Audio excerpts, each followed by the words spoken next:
Muito bem, meus amigos, retomando aqui então o nosso estudo do Livro dos Espíritos. Nós estamos na parte segunda do Mundo Espírito ao Mundo dos Espíritos, capítulo 8, da emancipação da alma, o sono e os sonhos. Nós vamos seguindo aqui com a questão número 403, fizemos a número 400, cravada aqui, né, a questão que inicia esse item, esse capítulo, na verdade, e esse item também. E fizemos 400, 401, 402, trazendo ali a ideia, né, de que o espírito não fica inativo durante o repouso do corpo físico e que os sonhos são ali lembranças das experiências que o espírito vivenciou durante esse período de emancipação, né? Lembrando que a emancipação é uma libertação parcial, temporária do espírito, e só se torna definitiva quando acontece a desencarnação, né? Na questão 403, então, dando sequência, Kardec pergunta: por que não nos lembramos sempre dos sonhos? A resposta: em o que chamas sono, só há o repouso do corpo, visto que o espírito está constantemente em atividade. Recobra durante o sono um pouco da sua liberdade e se corresponde com os que lhe são caros, quer neste mundo, quer em outros. Mas, como é pesada e grosseira a matéria que o compõe, o corpo dificilmente conserva as impressões que o espírito recebeu, porque a este não chegaram por intermédio dos órgãos corporais. Então a gente vai lembrar aqui que só um instantinho.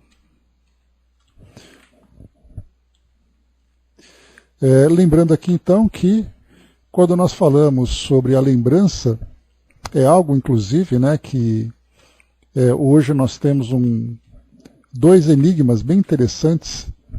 O primeiro enigma é a respeito da interpretação que as nossas ciências fazem a respeito do sono, ou melhor, do sonho.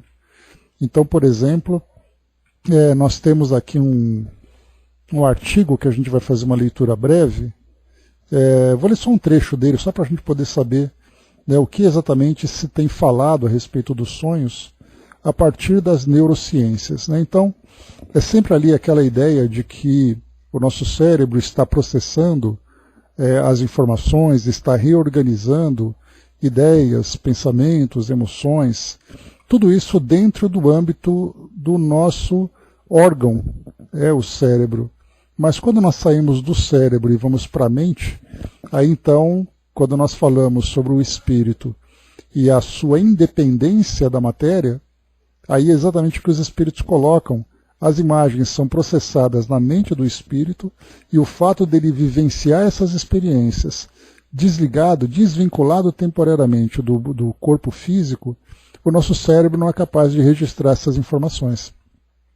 Eis aí então o grande enigma que acaba sendo vivenciado. E nós temos então dois caminhos para analisarmos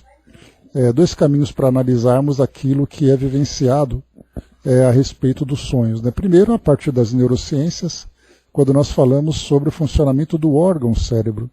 E o segundo, quando nós falamos sobre a interpretação, a partir principalmente de Freud, né, que é ali o pai da psicanálise, que ele também via nos sonhos uma fonte valiosa, uma fonte preciosa de informações para poder analisar aquilo que no aspecto tanto físico, tanto emocional, né, como também psicológico do paciente. Então aqui nós temos a manchete, a revista Veja, no mês de... em 2024, no mês de setembro, foi publicado um artigo chamado As Novas Descobertas da Neurociência sobre os Segredos dos Sonhos. Então ele diz assim para nós. Aqui é só uma leitura breve que a gente vai fazer, só para não estender demais. Deixa eu ver aqui, só um instante. Rapidinho, pessoal, peraí.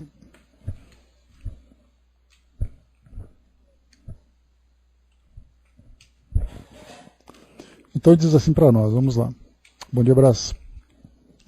A humanidade sonha desde que se entende por gente, e há alguns milênios busca decifrar o que os filmes rodados para um único espectador na sala privada da mente têm a dizer.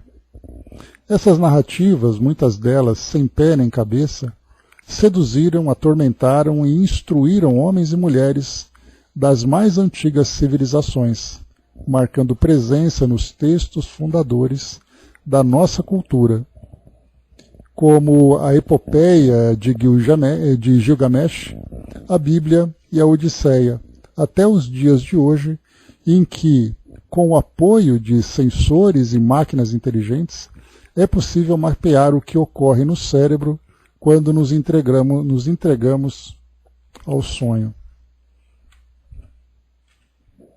Para Sigmund Freud, lembrando que o Freud ele nasceu em 1856, Kardec já estava em plena atividade, já trabalhando na doutrina espírita, Kardec ali por volta dos seus 52 anos, Então, Kardec já ativo nos seus trabalhos. E Freud chegando no mundo para trazer ali a sua revolução no estudo da mente, Então, para Sigmund Freud, de 1856 até 1939, a figura que revolucionou o entendimento sobre os sonhos, eles seriam a via incontornável para o inconsciente. Mais de 100 anos depois de publicar o livro que chacoalhou a interpretação do fenômeno, a gente vai lembrar aqui que na próxima questão fala-se exatamente sobre a interpretação dos sonhos, mas aí de uma forma mais mística, e não de uma forma dentro dessa ciência humana que a psicanálise viria a se tornar. Então, mais de 100 anos depois de publicar o livro que chacoalhou a interpretação do fenômeno, o pai da psicanálise se regozijaria com o enfoque que a neurociência tem dado ao assunto, devidamente munida de instrumentos que permitem sondar os neurônios para responder a alguns dos mistérios que ainda pairam nos recessos da psique. Tema em destaque nos últimos congressos da área, os sonhos vivem um despertar que não se apoia apenas em teorias, mas também nos resultados de uma série de pesquisas conduzidas em laboratório. E esse admirável mundo novo pode ser explorado em 2 volumes que chegaram ao Brasil. Em O Porquê Sonhamos, da editora Sextante, o neurocirurgião americano Raul Jandial oferece um panorama sobre o papel dessas experiências na saúde, no desenvolvimento emocional e nos processos criativos. Já o neurocientista sul-africano Mark Sons constrói uma ponte entre a neurologia e a psicanálise em A Face Oculta, da editora Martins Fontes, obra que examina de onde vêm os sonhos e que sensações e sentimentos são registrados ou não pela consciência. Há mais coisas se passando no cérebro do que supunha a nossa filosofia. Jandial traz à tona a ideia de que sonhar não é somente uma manifestação do subconsciente, mas um processo essencial para o funcionamento e equilíbrio mentais. Ele diz, o cérebro, durante o sono, não descansa. Ele está em seu estado mais criativo, disse a Veja. É nesse momento que o órgão processaria emoções e memórias e, o mais relevante, criaria simulações do que pode vir a acontecer.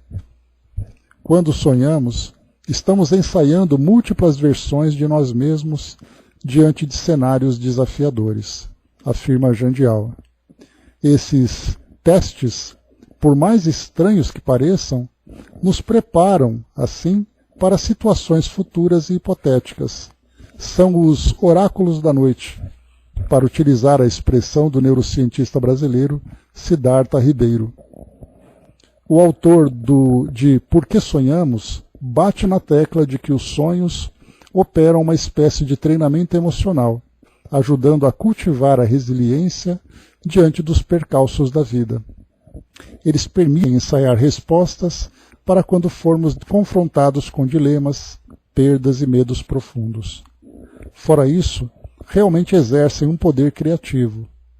Um caso emblemático citado pelo neurocirurgião é o do farmacologista alemão Otto Loewi, de 1873 a 61, que sonhou com o experimento que o levou à descoberta dos neurotransmissores, um marco digno de prêmio Nobel.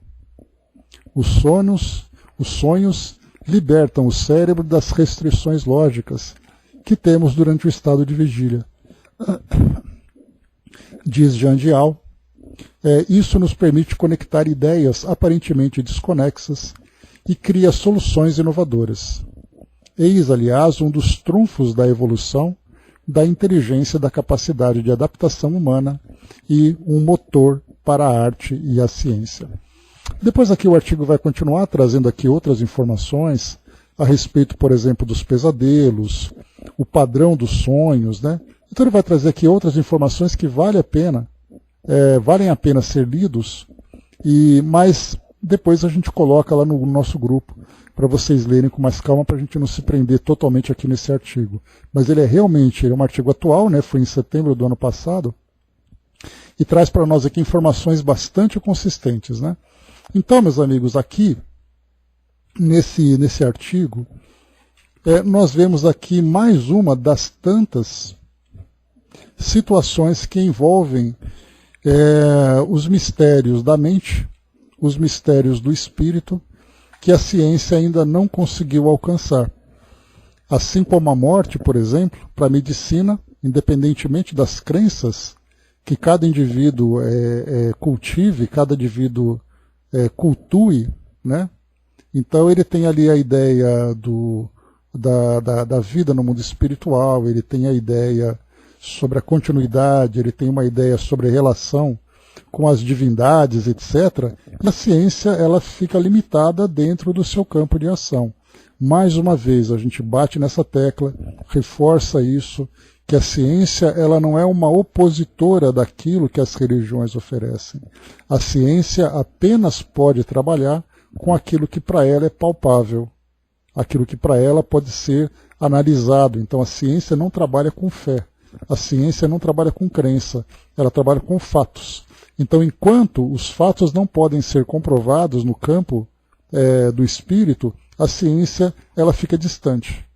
Diferentemente do que se aparenta, né? Que muitas vezes diz que o fato da ciência não acreditar no espírito, ela é inimiga das religiões. A ciência ela não acredita nem desacredita, ela precisa de comprovar aquilo tudo.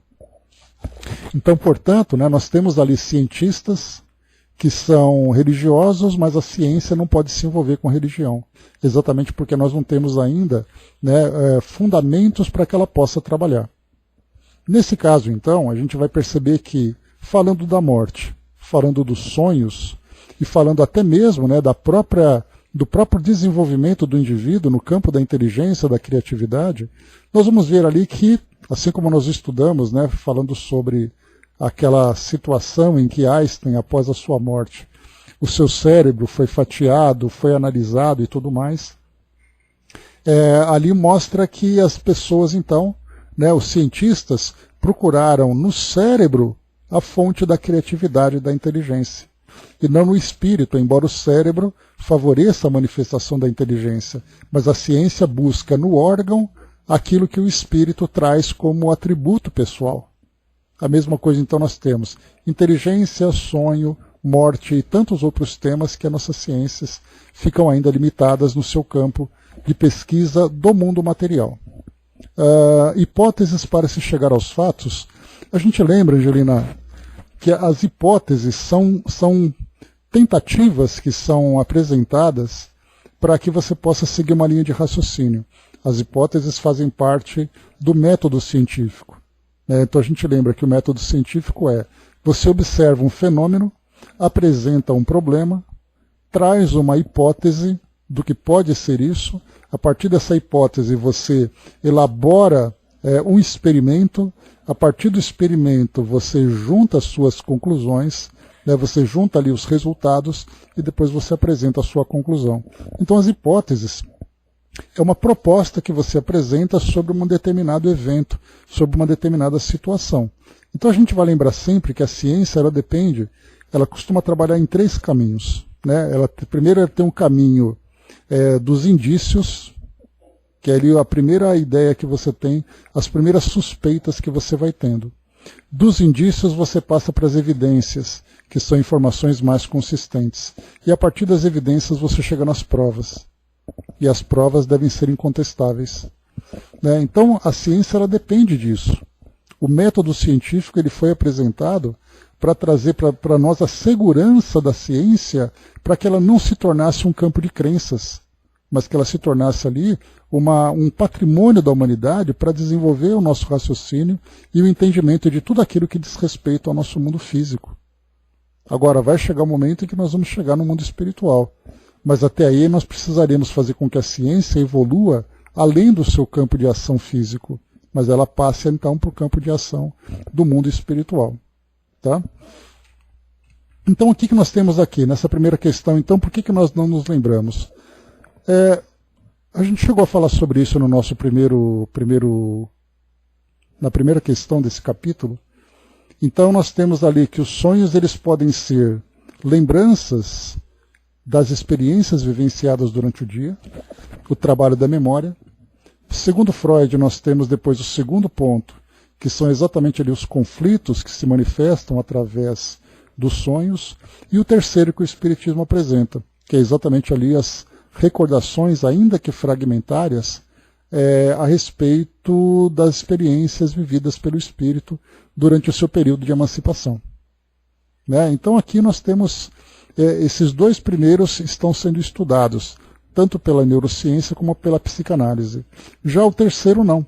O terceiro não tem como ser estudado, exatamente porque depende, né, do entendimento da existência do espírito.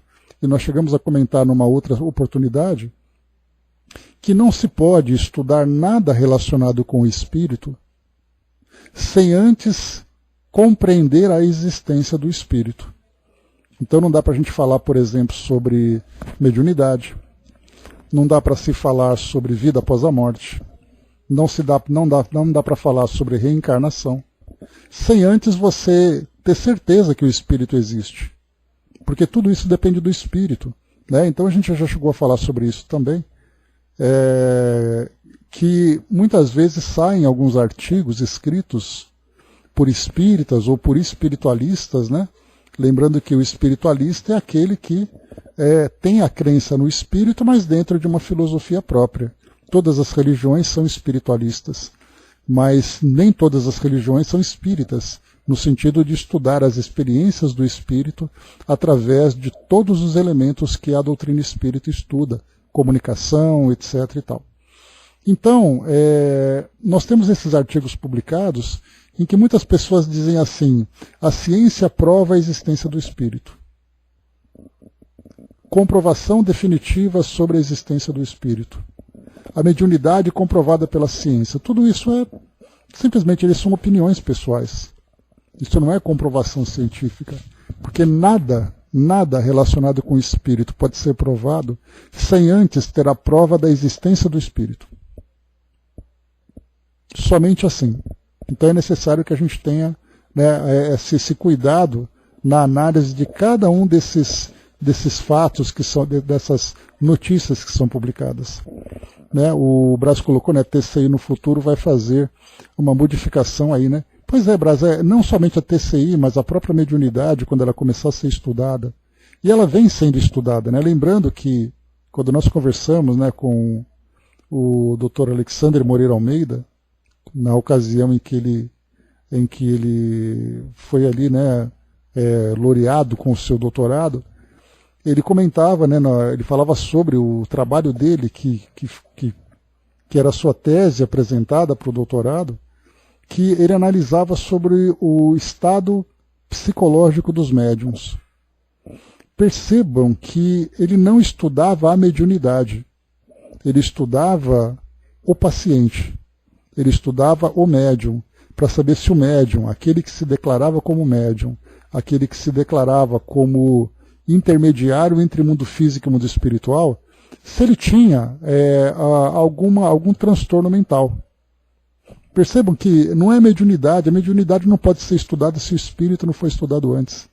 Então ele estudava assim, olha, o fenômeno mediúnico acontece, ele traz ali alguns enigmas, alguns mistérios que não se podem ser respondidos, como, por exemplo, a comunicação de um familiar, uma notícia, alguém que comenta alguma coisa que ninguém conhece, etc., que a gente sempre vê, né, nos fenômenos mediúnicos de um modo geral, que sempre chamam a nossa atenção e acabam impressionando, mas o estudo é feito em cima da pessoa. Aquilo que ele alega, o fenômeno que foi apresentado, ele foi trazido por uma pessoa sadia mentalmente. Então a gente vê assim que a ciência ela não pode ir além do que ela consegue. E no caso da psiquiatria, por exemplo, além dos exames, além de todos os dados que são coletados, ela também trabalha com a ciência humana. E a ciência humana não pode ser provada cientificamente. Ela é provada por um método de observação. Ela é provada por métodos específicos. A psicanálise, a psicologia, a psiquiatria. Como é que você vai pegar um exame e vai ver se a pessoa traz algum transtorno ou não? Você pode pegar um exame de sangue, etc., mas não é possível você fazer uma comprovação a partir daquilo que se coleta quando se fala sobre a emoção de uma pessoa. Será que a felicidade pode ser medida com o exame de sangue? A depressão até pode, porque você vai encontrar ali neurotransmissores que são alterados e tudo mais, né? Mas a pessoa, alegria, felicidade, preferência, criatividade, nada pode ser visto através de exames. Por isso as ciências humanas entram nessa parte, né? Então, passando para o próximo aqui, avançando, né? Esse assunto, é claro, ele tem que ser abordado por pessoas que são especialistas na área, né? O que a gente traz é uma reflexão em torno daquilo que vem sendo estudado, daquilo que é apresentado para nós e que nos ajuda nesse entendimento desse campo vasto de pesquisa, que é exatamente a mente humana, né? Então o cérebro é considerado talvez o instrumento mais enigmático e mais complexo que nós conhecemos, o cérebro. E o cérebro nada mais é do que um órgão ao qual o espírito se vincula. E esse espírito ele é totalmente ainda ignorado pela ciência, ignorado no bom sentido, porque ele não pode ser trazido para o laboratório para ser estudado, né?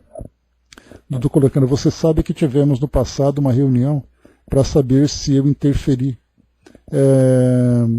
na minha mediunidade, né? Porque tomo Rivotril, né? E assim continuei o trabalho. E realmente, Dudu, isso aí também vem sendo estudado, né? A saúde mental dos médiuns, os medicamentos que eles tomam. Então, até que ponto isso interfere ou não no trabalho mediúnico? Inclusive, esse tipo de argumento que você colocou, ele acaba sendo um desqualificador para aqueles que são os opositores da mediunidade. Falando, tá vendo? Ó, você toma esse remédio, então é por isso que você tem essas ilusões, essas fantasias. Né? Eu comentei com vocês uma vez num programa que passava na antiga Rede Manchete, se eu não me engano. Ou eu não lembro se já era Rede TV. Mas era assim como se fosse um Roda Viva. Tinha uma pessoa e ela entrevistada por uma bancada. E era um jovem que ele tinha sofrido um acidente e ele ficou num estado de coma ali num período e ele teve então a conhecida experiência de quase morte. E aí então ele tinha um histórico de uso de drogas no passado. Não naquele momento, porque ele já estava ali numa outra fase. E os psiquiatras que estavam ali, exatamente de tudo aquilo que ele comentava, do que ele via, do que ele sentia, o argumento era, mas você usou droga. Então isso alterou sua mente. É possível que isso altere? Não tenhamos dúvida de que sim.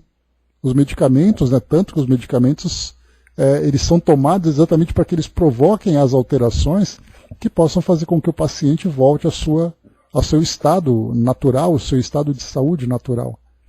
Mas esse argumento para desqualificar, ele é muito utilizado por aqueles que não aceitam a mediunidade, o espírito, a fé, as crenças de um modo geral, acreditando que isso nada mais é do que uma ilusão.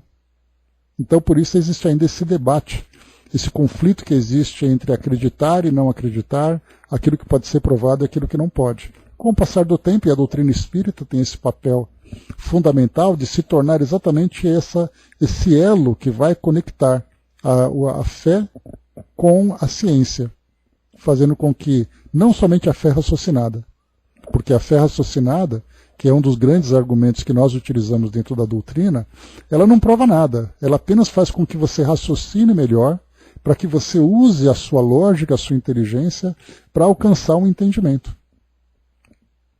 Mas quando a gente fala, não, eu acredito no espírito porque eu tenho fé raciocinada, e usa esse argumento como se fosse a prova definitiva. E não é.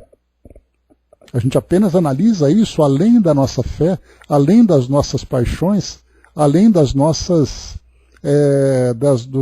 das nossas crenças pessoais. Né? Avançando um pouco mais, vamos lá. 404 é o próximo aqui então. O que se deve pensar das significações atribuídas aos sonhos? Aqui então, como a gente viu naquele artigo, fala sobre o livro de Freud, sobre a interpretação de sonhos. Então a gente vai falar sobre isso daqui a pouquinho também. Então aqui a resposta dos espíritos diz assim: os sonhos não são verdadeiros como o entendem os leitores de Buenadicha, pois for absurdo crer-se que sonhar com tal coisa anuncia tal outra. Aquela coisa, né? Olha, eu sonhei com cobra. Né? E dizia que quando você sonha com cobra, você está falando sobre traição. Eu sonhei com morte. A morte significa uma renovação, porque uma coisa morre, a outra nasce. Sonhei com dentes, ou então sonhei com cabelos, significa que alguém da família vai morrer. Essas coisas, né? Então, são verdadeiros no sentido de que apresentam imagens que para o espírito têm realidade, porém que frequentemente nenhuma relação guardam com o que se passa na vida corporal. Ou seja, as imagens que são projetadas na mente do encarnado são imagens que a mente dele criou, baseado numa experiência que ele vivenciou. E o que ele cria, então, na mente dele, são fragmentos. Ele vê alguma coisa, ele trabalha com sentimentos, ele faz uma relação com aquilo que ele vive, uma correlação com aquilo que ele vive no mundo físico. E aí, então, ele acaba criando essas imagens que para ele se torna absurda. E aí, então, se procura fazer essa interpretação. Como nós vimos naquele artigo, o sonho faz parte da natureza humana. Significa que desde os primórdios o ser humano sonha. Nós temos inclusive animais que sonham também, né, que nós vemos. E é claro que não é possível fazer essa sondagem para saber o que se passa na mente do animal. Né, não temos os exames para fazer e tudo mais. E o animal tampouco consegue descrever aquilo que ele sonhou. Mas vendo a reação física, durante aqueles momentos de sonho em que o animal se mexe, em que o animal late, em que um animal uiva muitas vezes dormindo, isso pode ser uma atividade intensa que acontece no seu cérebro, baseada exatamente nas experiências que ele pode vivenciar, seja ele encarnado, seja ele até na condição de emancipado, já que os animais são princípios inteligentes. Né? Então é algo bem interessante. E depois tem para nós também aqui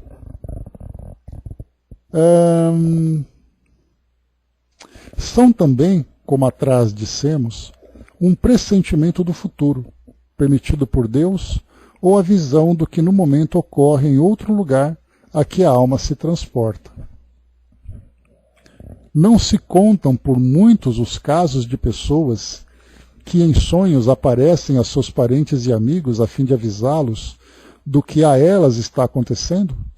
Que são essas aparições, senão as almas ou espíritos de tais pessoas a se comunicarem com entes caros, quando tendes certeza de que o que vistes realmente se deu, não fica provado que a imaginação nenhuma parte provocou na ocorrência, sobretudo se o que observastes não vos passava pela mente quando em vigília, né? Então aquilo que o espírito vai processando ali durante o seu momento de descanso, de emancipação. Então aqui, nessa parte que é colocado para nós, né, foi até dito aqui também, quando fala sobre como atrás dissemos um pressentimento do futuro.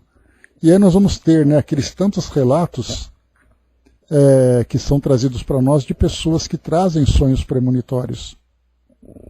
E esses sonhos premonitórios, né, principalmente quando a gente vê essas grandes tragédias acontecendo, pessoas que relatavam, né, e diziam realmente antes que tal coisa, ele sonhou com tal coisa e ia acontecer. E aí o fato acontecia. E a pergunta é, como é que se explica isso? Né? Só que nesse caso, o que a gente vai entender? É que, são conversas, são relatos que são feitos dentro de um círculo íntimo, de um círculo familiar, não é possível para o espírito, para o indivíduo, falar isso, né, registrar isso para que seja comprovado depois. Ele sempre vai dizer, como é natural, ele sempre vai comentar sobre o seu sonho depois que alguma coisa aconteceu, depois que o evento aconteceu. E não ele dizer assim, olha, eu sonhei que isso vai acontecer e ele torna essa informação pública. Não é assim que acontece. Muitas pessoas dizem, olha, realmente ele me disse isso, que isso ia acontecer e aconteceu. Então aqui, nessa experiência que nós temos aqui então, o que pensar das significações atribuídas aos sonhos? Essa resposta aqui ela veio, né, nas décadas de 1850, 1860, quando os sonhos eram trazidos no sentido de falar sobre adivinhações, sobre sorte, né? Pessoas que falavam que sonhavam com números, sonhavam com jogos e acabavam ganhando depois e tudo mais, né? Mas em 1900, exatamente em 1900, na virada, ali para a virada do século, foi publicado por Freud o livro A Interpretação dos Sonhos. Vamos ler rapidamente aqui só um trechinho, para a gente poder aqui entender o conteúdo desse livro. Na psicanálise, os sonhos são manifestações oníricas que revelam nossos mais profundos desejos reprimidos que ficam no inconsciente. A obra A Interpretação dos Sonhos foi publicada por Freud em 1900. Nesse texto, Freud nos diz que o sonho é a estrada real que conduz ao inconsciente. Para Freud, o sonho é um desejo reprimido que está em latência no inconsciente. Nem sempre o sonho é o que parece, e interpretá-lo não é uma tarefa tão simples. O sonho é repleto de símbolos que se tratam de manifestações distorcidas da realidade. Embora tenha uma certa distorção da realidade, será o real que fundamentará o conteúdo dos sonhos. Os desejos e conflitos expressos no sonho não podem ser elaborados pelo consciente e por isso eles permanecem censurados pelo inconsciente. Né? É aquela parte do id, do ego e do superego. Né?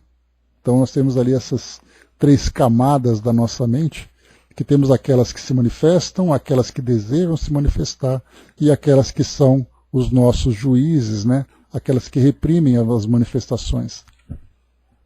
Quando publicou sua obra, Freud precisou afastar a análise dos sonhos das crenças religiosas e populares. Com isso, ele evitou cair nas superstições e no misticismo. Nesse sentido, o sonho é uma via de acesso ao inconsciente e Freud fazia questão de desenvolver uma análise objetiva dos sonhos dos seus pacientes. Ele percebeu que os pensamentos que surgem nos sonhos são reprimidos ou recalcados. Quando sistematizou o estudo dos sonhos para a psicanálise, Freud definiu algumas etapas fundamentais para compreender a manifestação do sonho na nossa mente. Essas etapas são a condensação, o deslocamento, a figurabilidade e a dramatização. Esses conceitos constituem o que Freud chamou de o trabalho do sonho. E aqui depois o site fala, né, sobre a forma como os sonhos vão se manifestando e sendo construídos, e a interpretação que a psicanálise faz baseada em elementos, né, que são estudados durante muito tempo. Aqui ele vai falar sobre o sonho do paciente pode revelar conteúdos de toda a natureza. Tratam-se de mensagens enviadas pelo inconsciente que revelam conteúdos reprimidos, os quais podem ser de temática sexual, repressões sociais e outras questões recalcadas pelo próprio paciente. E por aí vai. Então a gente tem aqui, nosso objetivo naturalmente não é trazer aqui, né, uma resposta definitiva a respeito da interpretação de sonhos, mas aqui a gente percebe que tudo que é falado, tudo que é estudado, se baseia exatamente na visão que nós temos da mente, ou seja, do psiquismo de um indivíduo, ou do seu cérebro, que é a parte material. Mas a parte espiritual ela não é mencionada de nenhuma forma. Mesmo diante dos fenômenos que nós encontramos hoje. Que mesmo assim, por exemplo, quando nós falamos sobre a parte de mediunidade, nós vamos lembrar que dentro, por exemplo, da parapsicologia, que não é uma ciência, mas é uma área de estudos, em que procuram entender ali os poderes da mente, né, as forças que atuam na mente e os fenômenos que elas podem provocar, a mediunidade, por exemplo, fala sobre a mente sendo capaz de captar pensamentos através da telepatia. Então nós temos ali as ciências biológicas, as ciências humanas, essas áreas de pesquisas, que muitas vezes são chamadas até de uma forma pejorativa como pseudociências, mas nada é estudado no campo do espírito. Então tudo fica restrito ao indivíduo. Significa que no momento em que ele morre, não importa sonhos, não importam talentos, não importa sentimentos, não importa absolutamente nada. Ele simplesmente deixou de existir. E na verdade o que a doutrina espírita nos traz como esclarecimento, e que nós entendemos e aceitamos e trabalhamos em cima disso, é exatamente que o espírito, o princípio inteligente, é o centro de tudo. Ele que é o elemento essencial que gera todos esses fenômenos, inclusive a manifestação da personalidade aqui no mundo físico. 405, vamos lá. A Mami colocou aqui, né?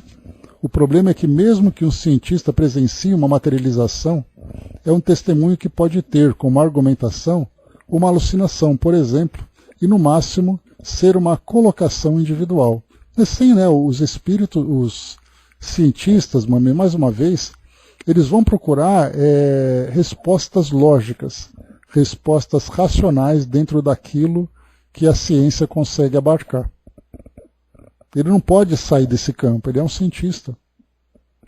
Então ele vai dizer o que pode ter provocado aquilo que surgiu.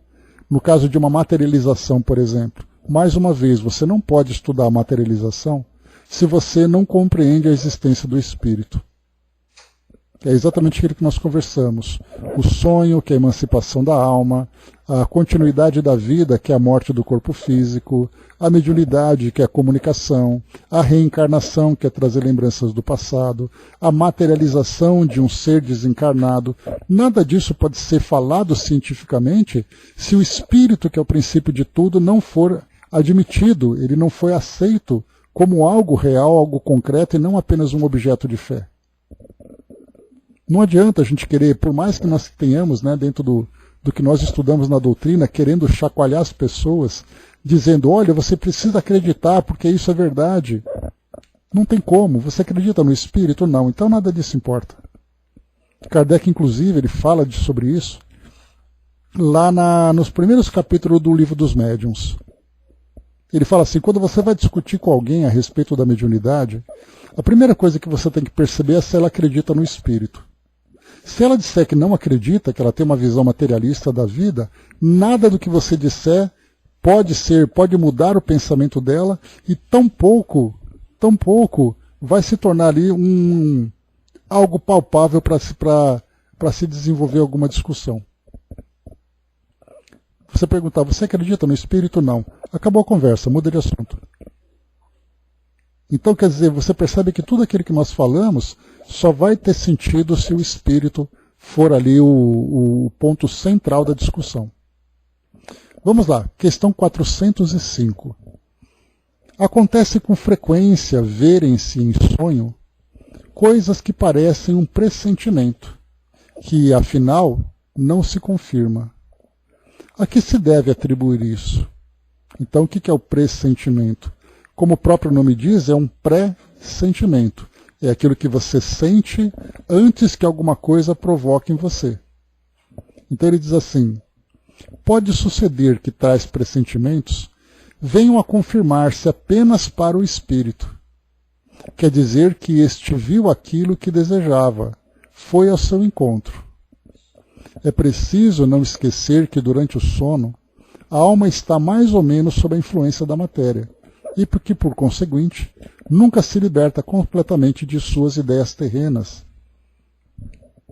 donde resulta que as preocupações do estado de vigília podem dar ao que se vê a aparência do que se deseja ou do que se teme. A isto é que, em verdade, cabe chamar-se efeito da imaginação. Sempre que uma ideia nos preocupa fortemente, tudo o que vemos se nos mostra ligado a essa ideia. Então, uma ideia que nos prende muito, que nos traz grande preocupação, acaba fazendo com que nós sonhemos com isso, que nós mentalizemos aquilo que foi vivenciado. Agora, é interessante ele falar que o pressentimento, quantas vezes o indivíduo vive e ele acorda com... Nós, por exemplo, nós acordamos sentindo aquela angústia. Acordei com uma angústia, parece que alguma coisa ruim vai acontecer. E, na verdade, foi o espírito que viveu aquilo.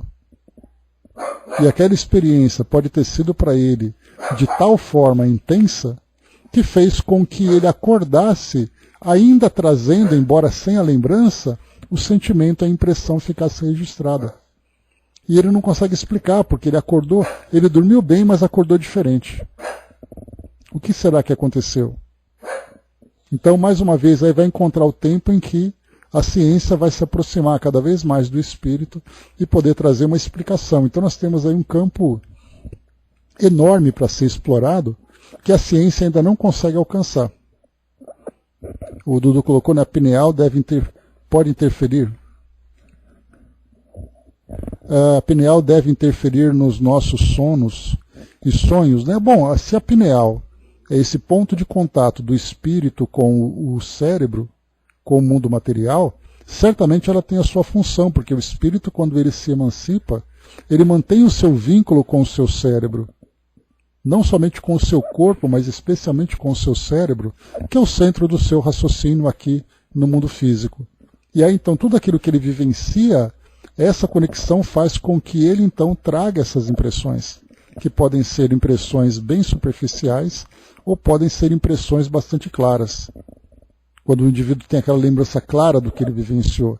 E a pineal, dentro desse campo de estudo, mais uma vez aquilo que nós comentamos, né? Se a pineal vem sendo estudada como um ponto importante, o que vem sendo observado? Lembrem-se que o Dr. Sérgio Felipe, quando ele apresentou essa proposta da glândula pineal, eu até comentei com vocês que eu participei de uma palestra que ele deu aqui em São Paulo, no Centro Espírita Nosso Lar, Casas André Luiz. Ele apresentava alguns slides e alguns exames que ele tinha feito para poder estudar a pineal de indivíduos vivos e de cadáveres também, que ele teve oportunidade de extrair no Instituto Médico Legal, para poder estudar as características físicas anatômicas da glândula pineal. Alguns apresentavam os famosos, né, conhecidos, cristais de apatita, aqueles que tinham mais, outros que tinham menos. Então ele começou a trazer para nós alguns indícios de que médiums apresentavam uma quantidade maior de cristais. Então o que pode ser trazido isso para uma discussão científica? Né? Beleza. Né? O que pode ser discutido sobre isso? Que algumas glândulas, para alguns indivíduos, têm ali algumas características diferentes de outros indivíduos. Mas e a mediunidade? Não se fala sobre mediunidade. porque a mediunidade não pode ser comprovada porque o espírito não foi comprovado. Então, dentro do nosso meio, já que nós admitimos a mediunidade, então isso traz para nós uma ideia, uma sugestão de que aqueles indivíduos que são médiums trazem uma característica anatômica diferente no seu cérebro. É o máximo que se pode chegar.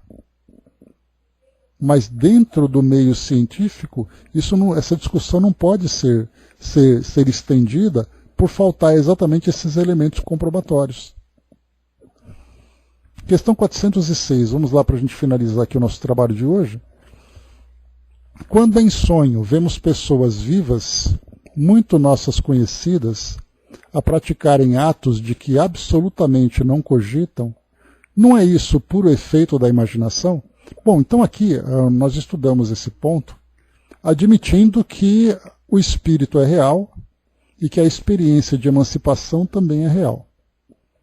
Então, a partir desse entendimento, dessa base, nós analisamos então aquilo que Kardec apresenta para nós, dizendo que você sonha com um indivíduo que está fazendo alguma coisa que num comportamento normal ele não faria. E aqui é claro que essas questões que Kardec vai apresentando eram dúvidas que eles apresentavam naquela época. Hoje, se nós fôssemos criar um novo capítulo para falar sobre sonhos, nós traríamos questões muito mais relacionadas com o entendimento que nós temos na atualidade. Aqui não se fala, por exemplo, sobre neurociência, aqui não se fala sobre psicanálise, simplesmente porque eram áreas de pesquisa que não existiam naquela época. Então, quando Kardec faz essas perguntas, parecem ser perguntas assim muito superficiais, muito bobinhas, né? Mas, na verdade, era um entendimento que tinha de relatos de pessoas. Alguém que disse assim, olha, eu sonhei com uma pessoa da minha família que é um absurdo pensar que ela faria aquilo, mas no sonho ela fez. E aí Kardec então traz aquilo para ser estudado pelos espíritos. Exatamente porque o que vai falar do sonho além daquilo que nós vivemos no nosso dia a dia durante esses milhares de anos de existência da humanidade? Pessoas que sonharam, por exemplo, a escada de Jacó. Né? Lembrando que Jacó é uma personagem do Antigo Testamento que, dormindo, deitando ali com a cabeça sobre uma pedra, ele sonhou com uma longa escada em direção aos céus, vendo anjos subindo e descendo. O que significa isso? Foi um sonho, uma fantasia que ele teve. Mas quem garante que aquilo não foi real? Que ele via algo do mundo espiritual acontecendo ali naquele momento. E outros tantos e tantos e tantos relatos de sonhos pelo mundo afora, de personalidades, pessoas comuns, aqueles que registraram e tudo mais. Então, quer dizer, as perguntas que eram feitas naquela época eram baseadas nesse conhecimento e nessa curiosidade que se tinha naquela época. Mais uma vez, hoje, nós faríamos certamente perguntas muito mais profundas e muito mais embasadas naquilo que é pesquisado. Era tabu também falar de algo mental, sim. Isso era atribuído como maluco diante de você trazer um relato como aquele. Né? Então aqui Kardec perguntou, quando em sonho vemos pessoas vivas, muito nossas conhecidas, a praticarem atos de que absolutamente não cogitam, não é isso por efeito de imaginação? Ver a pessoa, por exemplo, envolvida, né, numa situação de constrangimento, numa situação ali em que normalmente dentro dos morais da sociedade, dos morais da família, aquilo jamais aconteceria. De que absolutamente não cogitam, dizes. O que sabe a tal respeito? Os espíritos dessas pessoas vêm visitar o teu, como o teu os vai visitar, sem que saiba sempre o em que eles pensam. Ademais, não é raro atribuirdes, de acordo com o que desejais, a pessoas que conheceis o que se deu ou se dá dando, ou se está dando em outras existências. Então aqui a resposta dos espíritos ela é bem interessante. Alguém que você conhece que jamais faria uma coisa dessa. Jamais imaginaria que elas cogitariam fazer. Quem garante que elas não cogitariam o que se passa na mente das pessoas? O que nós pensamos no nosso mundo íntimo, no que diz respeito às nossas tendências, aos nossos desejos? E mais do que isso, aquilo que muitas vezes o espírito vivencia pode estar relacionado, como dizem os espíritos, a experiências de outras existências. Aquilo que o espírito fez no seu passado, mas que continua presente ali, que ele certamente, pela forma como ele vive hoje, como foi colocado aqui para nós, pessoas que jamais pensariam numa coisa dessa, mas que intimamente se encontra ali presente, formulando e remoendo esses pensamentos e essas tendências. Então, nessa existência, o espírito está ali, lutando contra si mesmo para conter as suas tendências inferiores, para controlar os seus impulsos que ele vem trazendo de existências anteriores. Então, num estado de lucidez, ele tem ali racionalmente essa capacidade, mas espiritualmente, muitas vezes, ele se deixa levar. Então, dentro daquilo que foi perguntado, os espíritos dizem como é que a gente pode imaginar o que passa na mente daquelas pessoas e o que aquele espírito vivenciou durante a sua trajetória. 407. É necessário o sono completo para a emancipação do espírito? Não. Basta que os sentidos entrem em torpor para que o espírito recobre a sua liberdade. Para se emancipar, ele se aproveita de todos os instantes de trégua que o corpo lhe concede. Desde que haja prostração das forças vitais, o espírito se desprende, tornando-se tanto mais livre quanto mais fraco for o corpo. E aí Kardec complementa: é assim que a sonolência ou o simples torpor dos sentidos apresenta frequentemente as mesmas imagens do sonho. Então a gente vai aqui trazer depois, para complementar esse trecho, pois é, a gente vai trazer sobre a ubiquidade. A ubiquidade ela é um termo que fala sobre a presença do indivíduo em dois locais ao mesmo tempo, um fisicamente e o outro espiritualmente. No momento em que ele se encontra naquela situação de relaxamento, quando o espírito se sente chamado e o indivíduo tem essa capacidade, lembrando que a emancipação é uma experiência anímica. O espírito tem mais ou menos, o indivíduo tem mais ou menos facilidade de vivenciar essa experiência. E quando se fala sobre emancipação, ele pode fazer essa emancipação tendo contato com outros espíritos ou apenas vivendo experiências. Vocês devem se lembrar que eu comentei uma vez que um amigo me contava que ele estava sentado no chão do quarto dele lendo o livro e de repente ele deu aquela apagada e quando ele percebeu ele estava se vendo do alto do teto do quarto, ele estava se vendo lendo o livro. Isso era um delírio ou era aquele momento em que o espírito se desprende? E ele não tinha crenças nenhuma relacionadas à espiritualidade nesse sentido. Então nós vamos ter ali, né, o próprio Eurípides Barçanufo, nós vamos ter ali outros indivíduos que vão relatar suas experiências, relacionadas com a emancipação.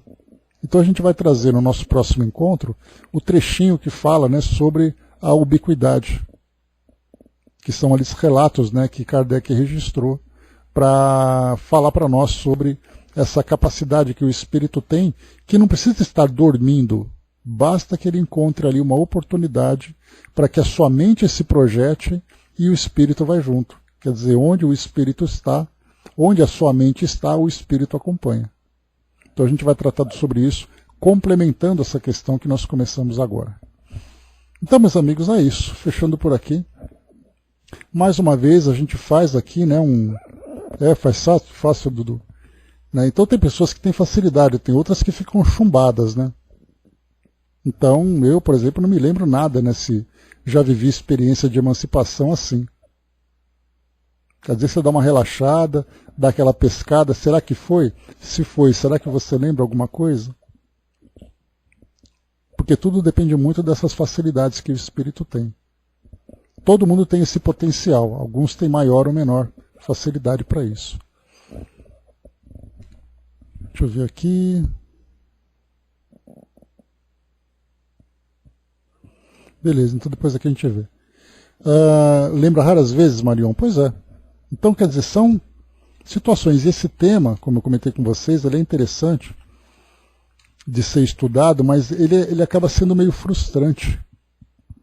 Porque nós vemos isso acontecer a partir dessa visão que o Espiritismo nos traz, mas a gente não pode trazer isso para o nosso mundo